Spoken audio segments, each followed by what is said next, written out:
yesterday is history. Tomorrow is a mystery, but today is a gift.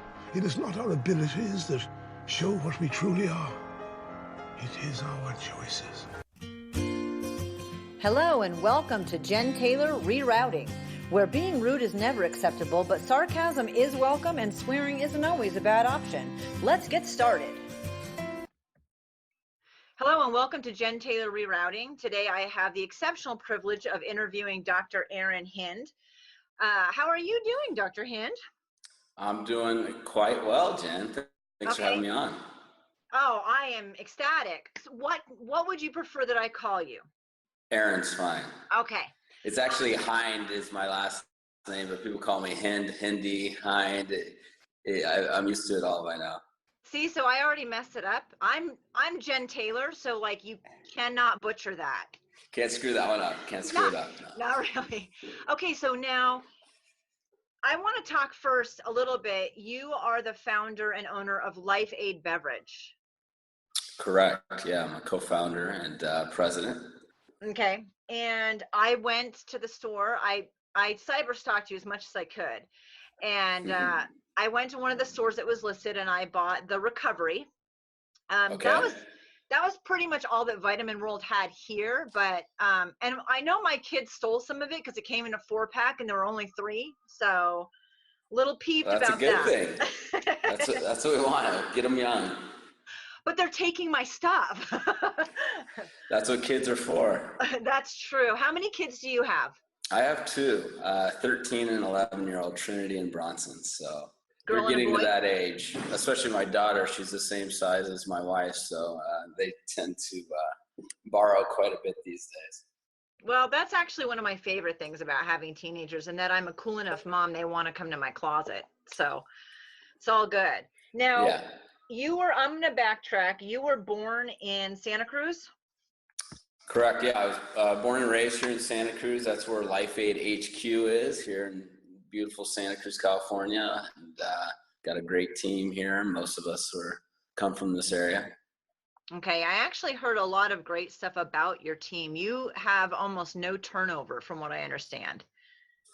Yeah, it's very little, very low. We actually just had a team member rejoin us that had left us and then ended up coming back. And so, we're all about our people and nurturing our people and really playing the long game as far as everything we do here at LifeAID. And a big part of that is our team. And I want to get back to that a little bit. I want to backtrack. You were just to give people a reference, you were born in 75. So just in Santa Cruz, you went to school for economics first. Yeah, I did. I was always interested in business, economics, international business. So I was an econ major with an international minor. It was great. I was involved in politics actually quite a bit in college and public policy as well. So before I got more apathetic on the political scene, I used to be involved there. And so did you just decide that you're a doctor of chiropractic medicine? Did you decide that was the business you wanted to run? Yeah, growing up and through high school and college, I was also always a personal trainer. So I was very involved in kind of health and wellness as far as that's concerned. I spent a lot of time in the gym. And when I graduated, I was considering going to law school and had taken the LSAT, going that route. And I also was interviewing at several companies and ended up getting a job with Westinghouse, which was a government contractor in Pennsylvania, where I went to school. And I realized in very short order that working in a cubicle for the government was not my forte. And so I resigned after about a year there. And, it was kind of did a self-examination and realized that I really loved, what I was doing in the gym. I loved working with people and having an influence over their health and well-being. And chiropractic college seemed like it was going to be a good fit for me. So I went back, got my science prereqs, and applied to chiropractic college. And 4 years later, I was practicing. And you're still practicing? No, I actually sold my practice, 6 years ago now, since, LifeAID started taking off. But that was a good 10-year run, and got to learn a lot and meet wonderful people in the community, and had a great time with that. So I'm trying to figure out the connections and the segues. I know the information that I read about your chiropractic, you are very holistic, which is taking the whole body, which is also a trainer's point of view. And you worked a lot with athletes, stress injuries. You have a video series called Back in Action. Yeah. I haven't heard that in a while. Yeah.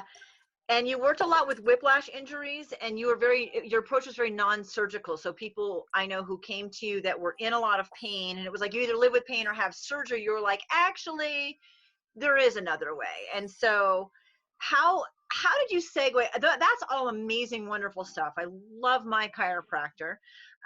He has the same philosophy, and you have to find somebody that kind of clicks with you.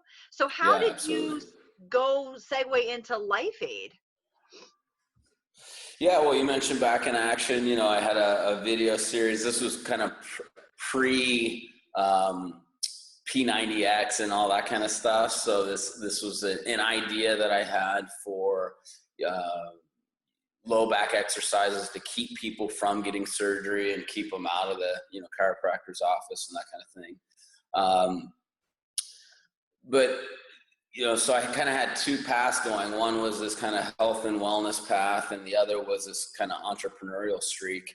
And really, I think LifeAID came out of a combination of passion and ignorance. I was very passionate about, getting young athletes, especially off of the high sugar, high caffeine, artificially laden, quote unquote sports and energy drinks, and onto something that was clean. And the challenge there was, when I looked at the marketplace, the current kind of health products that were out there as far as beverages are concerned were very hippy-dippy. I mean, we're here in Santa Cruz, California. It's kind of the, hippie capital of the world. And, for here, kombucha and chia and that kind of stuff is kind of a commonplace. But for a lot of people, it wasn't. And, what was kind of cool, sexy, and hip at the time was the Monsters, Rockstars, and Red Bulls. And, unfortunately, they've done a great job at lifestyle branding. They do work, they jack you up, they give you energy, but they're not healthy. They're probably the exact opposite of healthy.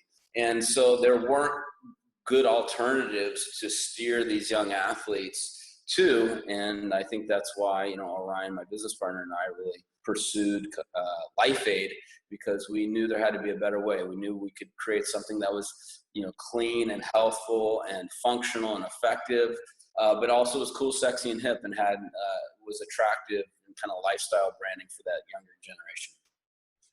Well, I don't think I'm the younger generation, but it was still, I'm an athlete, so I run. And as a runner, I'll test things out by, like, if you're doing a race that's half marathon or more, you need to take some sort of electrolyte and fuel in.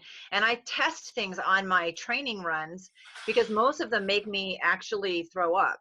And so, and then there's the whole recovery aspect of it as well. Right. So I love when I hear about this, because I am so anti the sugar-filled stuff that's out there. I just won't drink it, and it makes me physically sick. So I know my body doesn't want it because it rejects it. But a lot of people either don't have the luxury of having their body dictate what it wants or doesn't want, or they just don't know. They don't have the information out there that this stuff is horrible for you, because you're right, the marketing's pretty fantastic. Yeah, there's so much garbage in the marketplace when it comes to food and beverage. I mean, we've been, and I think that a lot of the big companies have been getting a free pass for way too long for really poisoning our kids. It's disgusting. You look at basically the whole middle of the grocery store is filled with garbage, and 90% of the drinks on the market are garbage. Now, fortunately, things are changing. We've got 70% of people reading labels now before they purchase products, and people are becoming educated on, the harmful effects of a sugar-filled diet, the harmful effects of aspartame and sucralose and dyes and so on and so forth. Right. Now, you have 7 different options in the LifeAID. You have, and I love, this stuff is so fascinating to me. The fuel, the recover, focus, life, party, travel, and golf. That about covers all of our lifestyle choices around here at LifeAID, at least for the time being. Pretty much it does. And you are on Inc. 500 for one of the Yeah, fastest. we made the Inc. 500 last year. We'll probably make the Inc. 100 this year. So that was nice little accolade. So talk to me, because it's great to interview someone who has success, but generally you don't launch and have success. No. So talk to me about, you were working a practice, so you had a day job, so to speak. Correct. Yeah.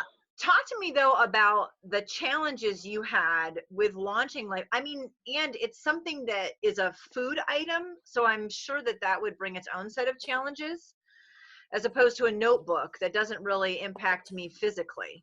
Right. Oh, there's so many challenges along the way. I think that's why, new beverage companies probably, I think the statistics are, there's only a 1% success rate. I think there's only 5% that make it beyond 12 months and 1% that make it beyond 5 years is the statistics. But, the biggest challenges, we had challenges from the very beginning in product development. I was putting together the formulations based on, clean ingredients, efficacy of the ingredients, and, low sugar content. And as soon as we brought that to our flavor house that helps, put the development and flavor together, the food scientists we were working with literally in the first 2 minutes looked at, my printout and said, look, this looks great, but there's no way you're ever going to be able to put all this in a drink, and especially with keeping it low sugar, and it's never going to taste good. And we said, well, that's great, but we're not compromising, and we'll find someone else to work with. And they said, whoa, hold on one second, and brought us back in, and we worked it, and it took a while to get it right. I'm actually pretty embarrassed by some of those first renditions that we had, but we kept working at it until, we got a product that actually was very clean and tasted good without compromising on, the supplement counter or the efficacy in there. Which I can imagine is a really hard balance. That's kind of, not to bring soda into light, but 7-Up was actually designed to help soothe your stomach way back in the day. It was something that was used medicinally, and it tasted like crap. And that was where it got its name, was because it took so many times to get it right. And then of course it became something completely different. But originally it was to help nausea and stuff like that. And so, it takes many, many, many times to get it right. And then you change the formula slightly for each one of those 7. Yeah, so, what kind of brings our line together is they're all very clean, meaning no artificial colors, flavors, or sweeteners. They're all 45 calories. What differentiates each of the SKUs is the supplement profile. So each of our lines has different supplements to support the particular, avocation. So Fit8 has a lot of supplements for post-workout recovery. LifeAID that I'm drinking now is heavy and natural anti-inflammatories. TravelAid, all about immune boosting supplements. Party Aid kind of helps with a late night out, and so on and so forth. Awesome. So now let's I'm going to completely switch gears for just a minute, but I will get back to something about LifeAID that I learned about you. We actually have a mutual friend. And so that was really cool. So I kind of gleaned different information from her Corrine, my book editor, her interaction. Who's that? Can you say on there? Yeah, Corrine Casanova. She's my book editor, and she was at the Genius Network with Joe Polish. Oh, okay, yeah. Right, so we have and I didn't realize that, but she was so excited when I mentioned your name. And so she went online and ordered one of your little starter pack that has a bunch of different stuff in it, and didn't invite me over. We live down the street from each other. I did not come over and try everything, but she was super excited when I told her. And she's a pretty fantastic woman and book editor. So she told me some insight from meeting you that I want to get back to. But first, let's talk. You've been married for 14 years. 14, yeah. It's amazing. So is there any story behind that? We all want to hear the story behind, meeting your wife. It's kind of a funny story, actually. We actually met in a gay club, believe it or not, here in Santa Cruz. I had my hairstylist at the time, I was going in, whatever, 6 weeks or so, and she's telling me, oh, I got this girl that'd be perfect for you. You got to meet her. We went to high school together, and this girl was a little crazy. We actually used to call her Crazy Cynthia. And so I kind of blew it off. So the next 6 weeks goes by, and I'm getting my hair cut again. I said, whatever happened to that girl? She's like, oh, yeah, we're actually going out this weekend. You should come meet us. I said, oh, well, my friend's coming in town that I went to college with from Pittsburgh. So we'll meet you two out. So, we go out, and, I give Crazy Cynthia a call. I said, oh, where are you at? She said, oh, we're actually at this club. I'm like, isn't that the gay club? She's like, yeah, it's the gay club. Well, we'll come out and meet you. I'm like, I don't really care, but, I'm not gay, I'm straight, and, I'm with my buddy. So, but she comes out, and I go into the club, and she introduces me to this guy, and not Rama, my wife. And so I'm talking to this guy who ends up being our roommate for many years, Tim, great guy. But I'm just assuming that Crazy Cynthia is doing a bait and switch and trying to introduce me to her gay friend when I'm not gay. And I'm like, so it was kind of a weird situation. And so I had, a little, chip on my shoulder that Crazy Cynthia had done a bait and switch on me. And it ended up Rama, who she wanted to introduce me to, was just outside at the time. So she ended up coming in, and we started dancing together, and the rest is history. And so how long were you guys dating before you married? 6 months. Oh my gosh. Yeah, it would have been sooner if it was up to me, but she had a little prior engagement she needed to break off. So I need to talk to her too then, clearly. Yeah. So wow. So 14 years. So tell me the struggles and tell me the secret to having 14 plus years together.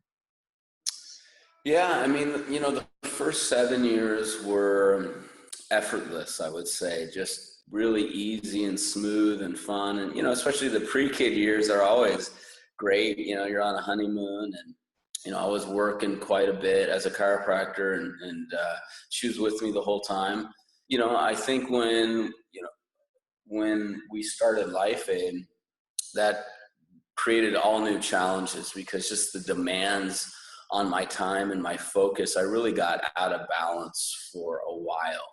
And it took its toll in every way on my relationship, my marriage, my relationship with my kids.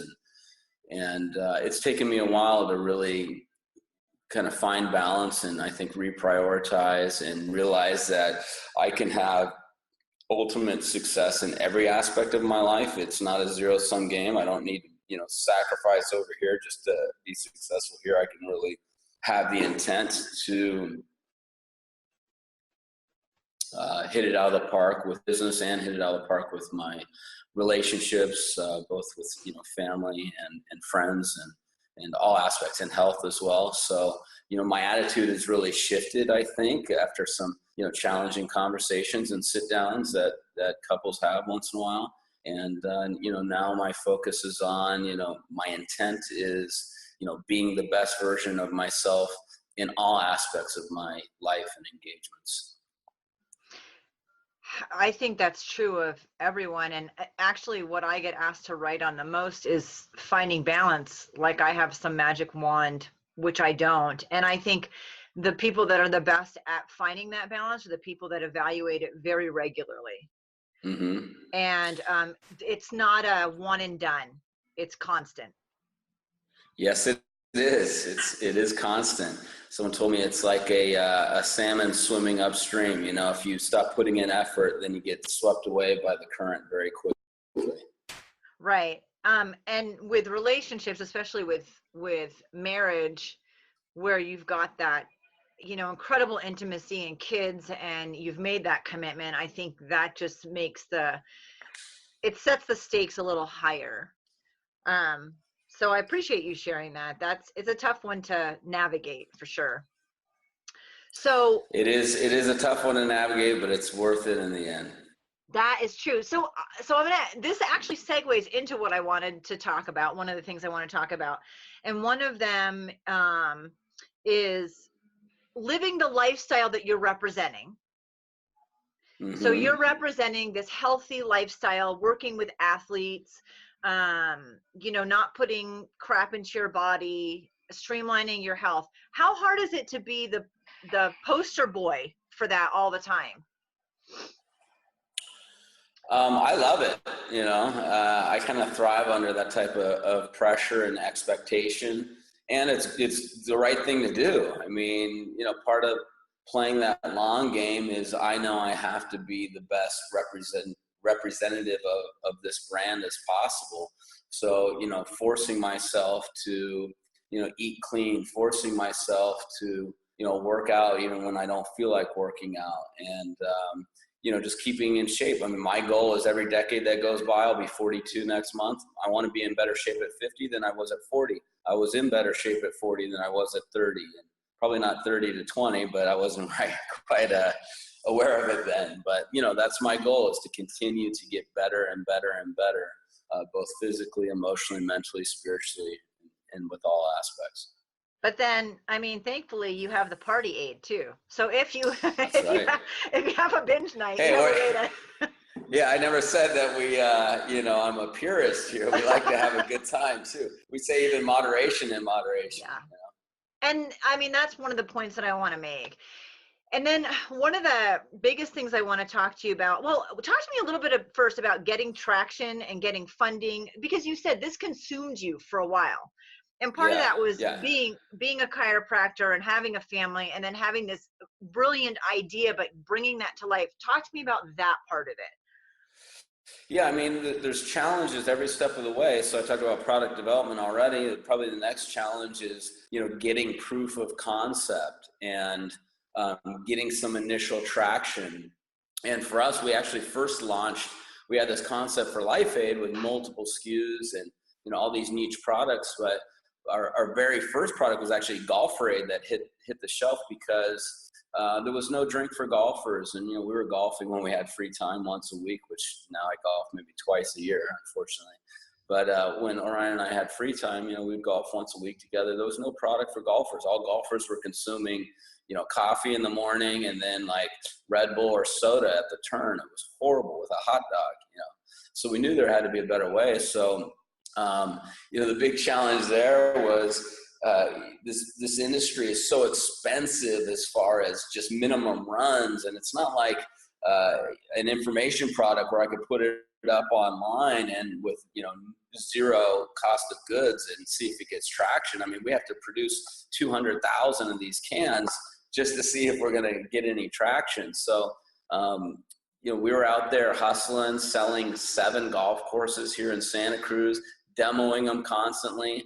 And we saw, wow, the market's receptive to this. Yeah, people are and this was still early for golf. This was 7 years ago. I mean, it's even more receptive today. But, getting that initial traction, getting that initial turn, having a story that we could then take to friends and family, because, we started with $30,000 each, so $60K, which doesn't last long in this business. And then we had to start pitching friends and family and friends of friends on like, here's our concept. It's going to be the next big thing, put your hard-earned cash with us and we're going to give you a big return. And so we were in constant pitch and raise mode for a long, long time until really recently, that was consuming a lot of our time. And worthwhile, but a lot of trouble. I mean, people see the what I would consider more the end result, which is a successful company that has 7 products. Plus you have super cute clothes. I mean, like your shopping stuff is really fun on the LifeAID bevco.com. Super fun stuff on top of the beverages, and then getting them into stores, I imagine, was a challenge. Oh yeah, I mean, that's a huge challenge. I mean, going from, it's difficult enough, like all the beverage experts said, well, you'll never be able to sell a drink online. Nobody sells drinks online. And so we took we were probably one of the first companies to actually get traction online. We also were very successful with social media.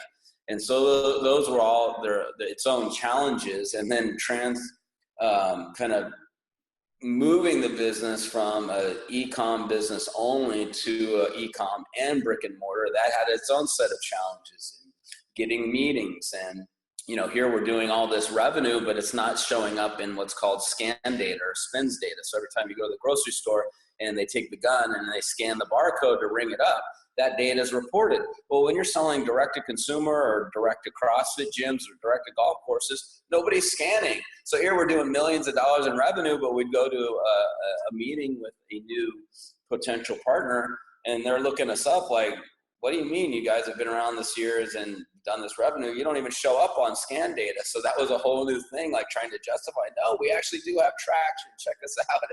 And so we were probably one of the biggest beverage companies that no one had ever heard of unless they were in CrossFit or golf or the Burning Man scene at the time. Burning Man.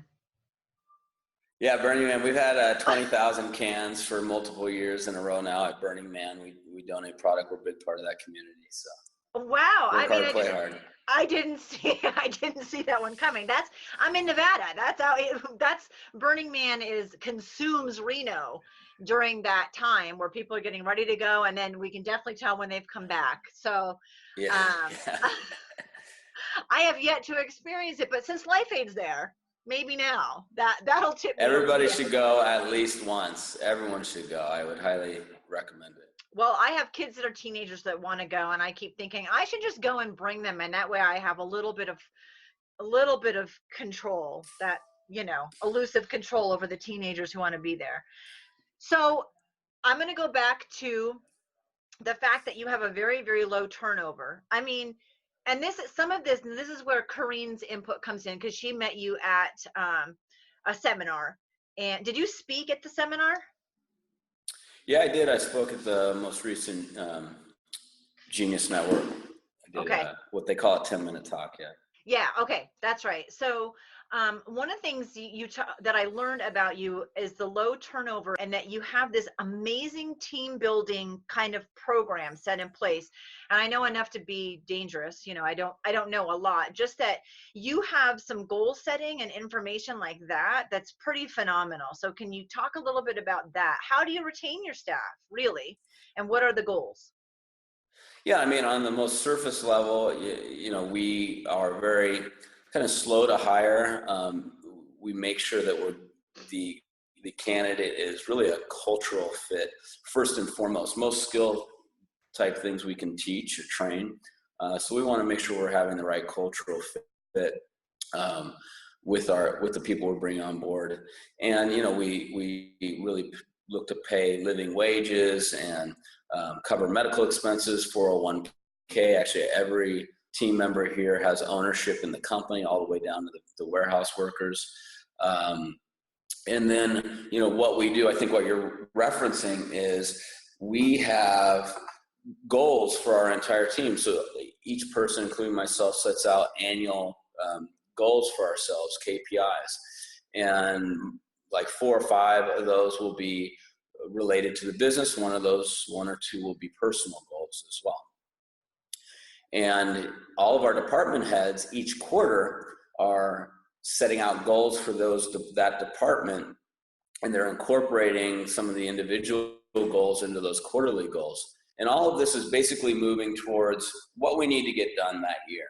So revenue is an easy one to look at because it's just, dollars and cents, and everyone can kind of relate to that. So, say our revenue goal is, okay, well, we want to get to $50 million. Well, we can kind of reverse engineer that and say, what do we need to hit per quarter? And then how does each department contribute to that revenue goal? Okay. So those KPIs, those key performance indicators that each department head lays out, are moving the needle in a very tangible way towards that quarterly goal, which leads towards that annual goal, which leads towards our 3- and 5-year goals. Okay. So a lot of times people have, this vision or these goals that they lay out, and maybe they have a vision statement printed on the wall, but it's a bunch of bullshit. It's like, yeah, you read that, or maybe you read it once when someone gets hired, but no one ever looks at it again. It collects dust. There's no real tangible way that you're actually moving towards that, right? You spend all this time and money coming up with it, but there's no action being taken.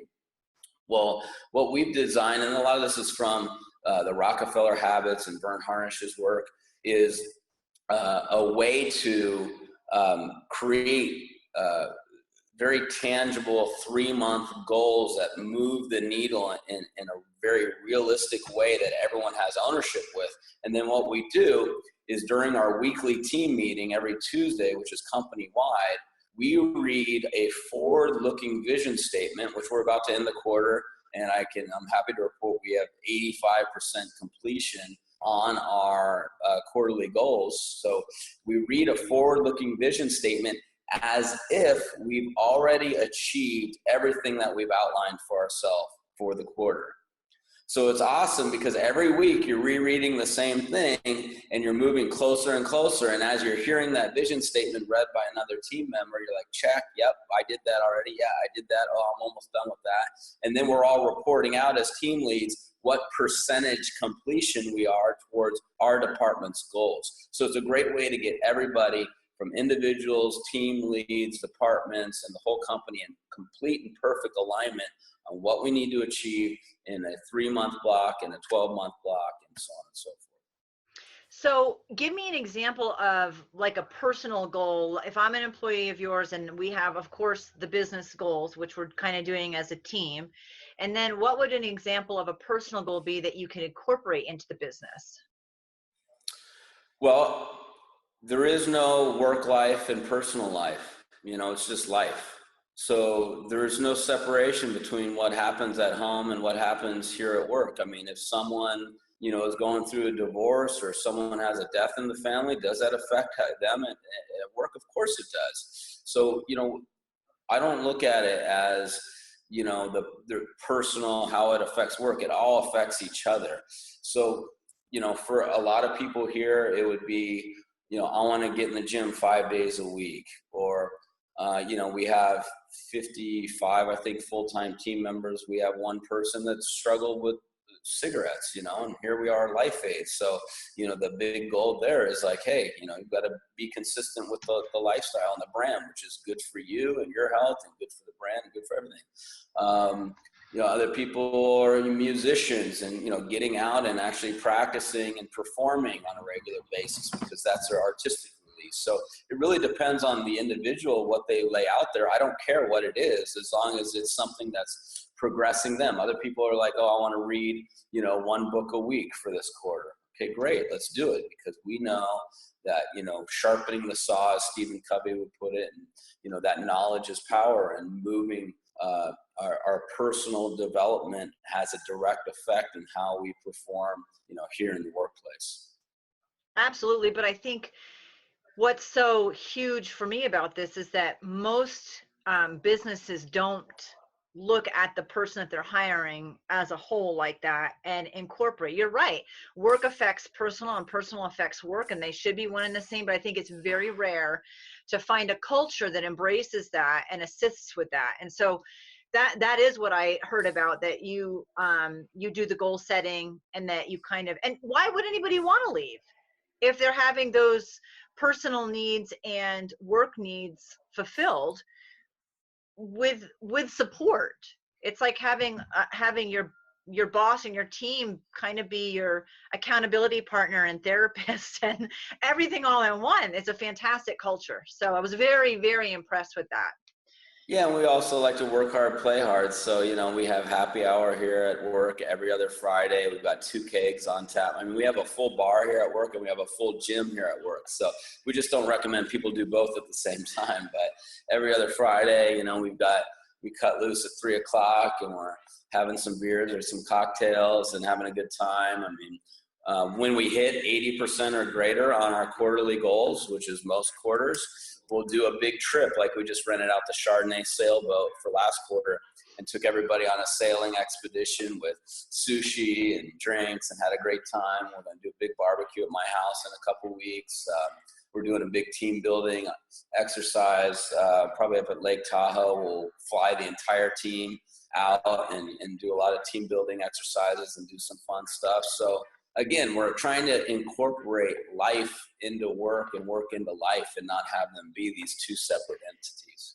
But how rare is that? And where did that idea come from? Because I mean, I'd almost relocate to Santa Cruz and apply just to be in a culture like that. You know, that's Yeah. huge. So how did you decide? I know your chiropractic approach was holistic, and this is a very holistic approach. This is the whole person, not one issue. So where did this come from? I think it came from, part of it is looking at successful companies and studying, what they're doing. Part of it is looking at our mentors, people that we've worked with closely. I remember a mentor of mine, very close friend that I just spent the weekend with last weekend, sent me a skateboard that I still have here in the office that we ride around, with a note saying, don't forget to enjoy the ride. And I always laugh at that, because I always thought it was like you had to be like a made man in order to, have that type of an attitude. Like, no, it's a grind, it's all work. And, part of that, I think that's what took a lot of toll on my personal relationships, is I was grinding so hard all the time, and so much stress, and just taking it all on myself. And I think my big lesson of a couple of years ago was, no, you can enjoy the ride. Yes, it is a grind. Yes, it is a lot of work. It's overwhelming at times. It's more work than most people could even imagine. But that doesn't mean that, there's no like light at the end of the tunnel of, oh, I'm going to retire at this age and then I can lay on the beach and drink Coronas. That's a bunch of bullshit. No, I'm going to have fun doing it right now. I'm going to grind. I'm going to work hard, but we're going to have fun doing it. And, life's going by, so why not be present and enjoy it? And so we've tried to really incorporate that into our culture and with our team, that, we need to all be enjoying the ride as we're on this fun journey together. Well, I applaud that. It's really rare. So on your Facebook page, you have, because I'm good at stalking, apparently, you have two quotes. One is, ignorance to truth does not excuse truth's reality, which I love. And the other one is, today is a fabulous day filled with opportunity and potential. And so I really think you live that. Yeah, so the latter quote there is part of my morning ritual, which has made a big impact for me in my life and my outlook and attitude. And, so when I take my son to school, that's something that, we say to each other when he gets out of the car every morning, kind of concludes, I guess, my morning ritual. I actually learned that from a hypnotist probably 10 years ago. And it was the only thing that really stuck. But it's been something that I've practiced, again, along with many other things with the morning ritual. Tell me about your morning ritual a little bit more. I typically wake up about 6 o'clock, and I'll drink a full glass of water, and then I will write in my 5-minute journal, which is a great tool for anyone who's not currently using it. It's basically, you read a quote, and then it's 3 things that you are thankful for, 3 things that will make today great, and 1 self-affirmation.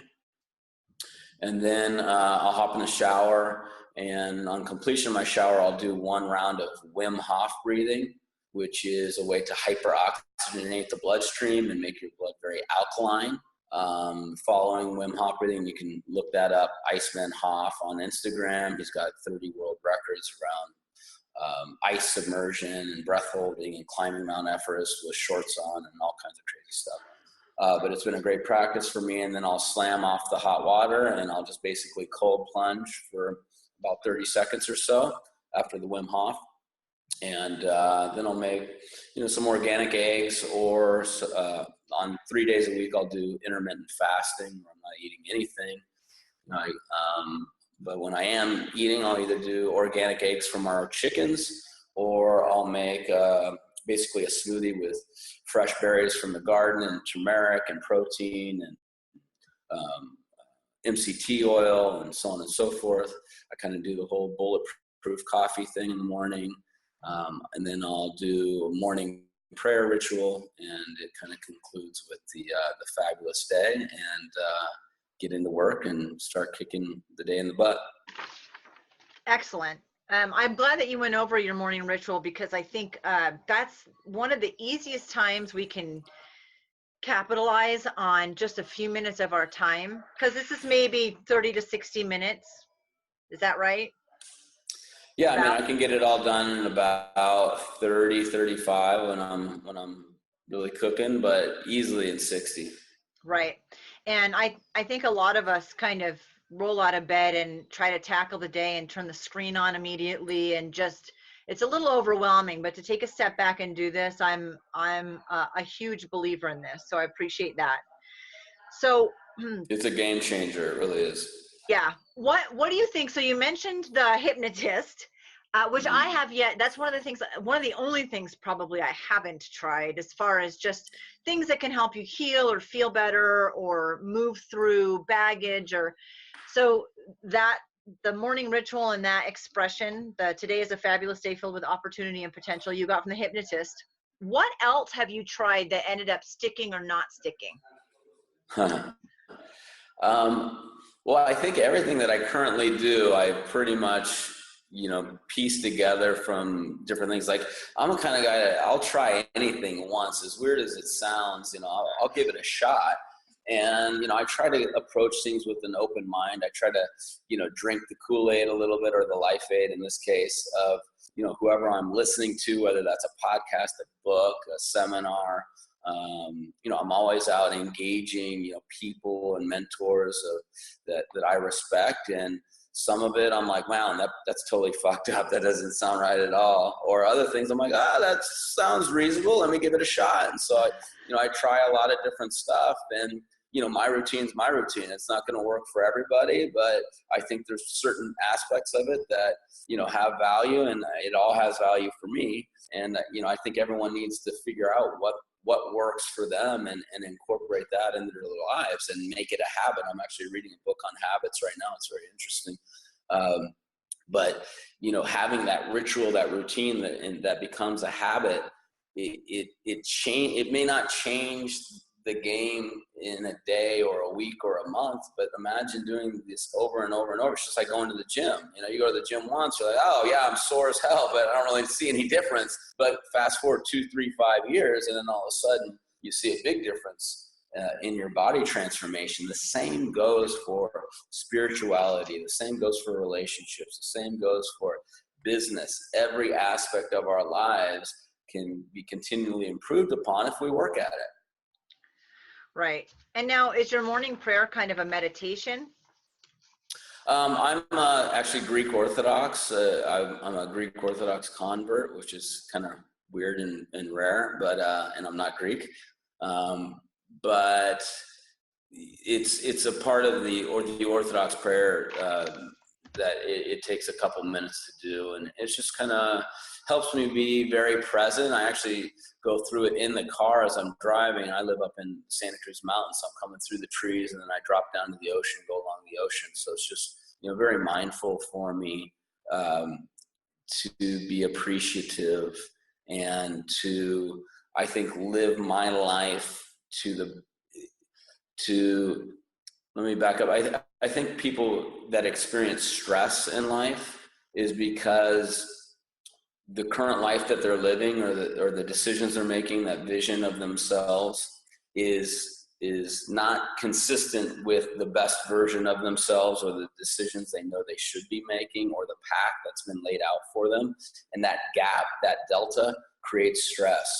And so what I'm trying to do is eliminate that delta and be very in tune with the doors that are opening, the opportunities that are unfolding, the challenges that are being presented, and know and have confidence and faith that everything is happening for a reason.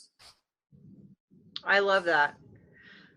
Okay, so tell me, in your entire life, we didn't really talk about your childhood or your parents, and usually I dive right into that, but we kind of went a different direction, and I let that happen. I like that.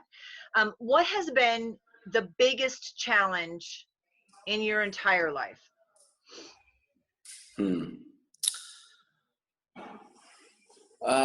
Probably right now, my mom, who my parents live on the same property as us, and my mom's going through heavy dementia. Alzheimer's at a very young age. And that's just been really tough on everybody. And so that's been the biggest challenge. So as a lot of us go through our biggest challenges early on, and you're not older, but you're older in life, you're more advanced in life to have your biggest challenge. And so what helps you the best to work through that challenge? And I mean, that's not something it's not something that's just over with and you can move on. It's going to continue to progress. So what do you do to set things up for yourself to make that progression easier? Well, I haven't given up hope, so I'm, constantly researching on, what can we be doing nutritionally? What can we be doing, from a medical and drug perspective? What's going on with the latest research? And, it's just a little frustrating because there's always a disconnect, I think, between the PhD community, and this is prevalent in all aspects. I mean, if you look at like ketogenic diet and cancer research, I mean, what the PhD community is putting out and what the medical MD community is preaching, there's such a gap between the two. It drives me insane. So when I take my mom to, the local neurologist, like I know more about Alzheimer's than he does. It just blows me away. But if you look at the PhDs and what the research they're doing, it's like really exciting and fascinating. So, that's kind of the struggle, is this gap between the research that's going on and the medical practice, and then how long it actually takes to get, new approaches kind of into mainstream treatment. So, research is helpful, and you're coming from a doctorate background. Yeah, I mean, it helps that I can, kind of decipher some of the, the studies and the lingo. You're probably a little bit better than the average person. I mean, I've been out of the game for a while now, so I'm not as sharp as I once was as far as that's concerned. But, I can follow it quite a bit, and it's been helpful in kind of digging into things and deciphering what I think, is the best approach to these type of conditions. It's the same approach we take to LifeAID and when we're formulating. I mean, you're kind of reverse engineering, what you want the end result to be. Right. I know and dementia is very hard because you feel like you're losing the person that you know. And I watched that with my grandmother, who said, I can't remember what I had for lunch, but I can remember anything from 50 years ago. So I actually wrote her life story with her because that's what she remembered. And it was some of the best time that I ever had with her, even though, towards the end, literally, she couldn't remember what she had for lunch or 5 minutes before. So for me, it helped to navigate it. For me, I focused on what she was good at, and that was remembering her past. And so, but super tough one to watch for sure. Yeah, no, it's devastating. So what advice? But you got to have faith that challenges, we're not given challenges that can't be overcome. And, again, you got to have faith that things happen for a reason. And, I think that we all have pain in our lives, whether we choose to suffer is a choice and not automatic. The pain's inevitable, but suffering is not inevitable. Excellent. So if you were talking to someone who wanted to do their own startup or was struggling in their life in something, what advice or direction would you give them?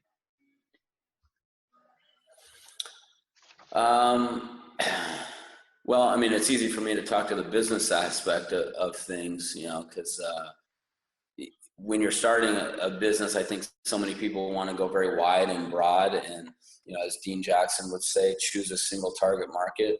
So, go very deep in the target market. Make sure you have proof of concept. Make sure you have traction. I wouldn't necessarily burn the ships at the shore and quit your day job until you have traction, especially as we get a little later in life, and you have dependents and bills and mortgages and that kind of thing. If you're 20 years old, burn the ships and go for it, because you can afford to, take those hits. But I think, put in the work. any quote unquote overnight success is a 10-year process. It's just the reality of it. So, if you're grinding it out for 2-3 months and, you're burning out and like, oh, I'm not getting traction. Well, you haven't put in near enough time. So you got to grind, got to put in the work, choose a single target market, go deep, get proof of concept. Everything, in life is around leverage and positioning. And so, if you need to raise capital, then if you don't have good positioning or leverage, then it's going to be, on detrimental terms. If you have great positioning and good traction and leverage, then you can get fair terms. So, put in the work, invest as much as you can in yourself and your brand, and continue to build it, and do the right thing. Always play the long game. Don't cut corners. The marketplace now, more than ever, with social media and review sites, will find you out so quickly. So do not take the shortcuts. Do not be tempted by, kind of flashy objects that can distract you. Just keep your nose down, work at it, and good things will come. What are some of the things that helped you the most with your relationship with Rama? I know it's great that you had 7 pretty easy years and you have kids, so the stress and the pressures of all of that. So do you guys do anything together that helps maintain that, the good times? Do you do date nights? Do you do conversations? Do you do personal goals? Yeah, I mean, for us, I think incorporating life and family into work. For example, we just did the CrossFit regionals in Spain, and this was the first year that I actually brought Rama and the kids out. So we went and we worked the show, and then we had a great time in Ibiza and then Barcelona afterwards, and that was awesome. I think for us, what really attracted us, initially was that connection and being on the dance floor together, and just that's what we both just really groove and love doing. And when we were in Barcelona and out at a dance club and having a great time and just kind of looking at each other like, why aren't we doing this more often? Like, this is what sparked the fire initially. So, making those type of things a priority. It's all the little things. It's not like, oh, if we only did this one big trip, then everything would be okay. No, that's bullshit. It's the taking the time, being present, bringing home flowers, cleaning the kitchen. I cook twice a week. I make dinner for the family on Tuesdays and Thursdays. And, it's just the little stuff that's very cumulative. And when we stop doing all those little things, it's like a cancer. It may start out with just a couple cells and then it overwhelms your entire body. So you can't let those cancers develop. You got to keep doing the little things over and over and over again.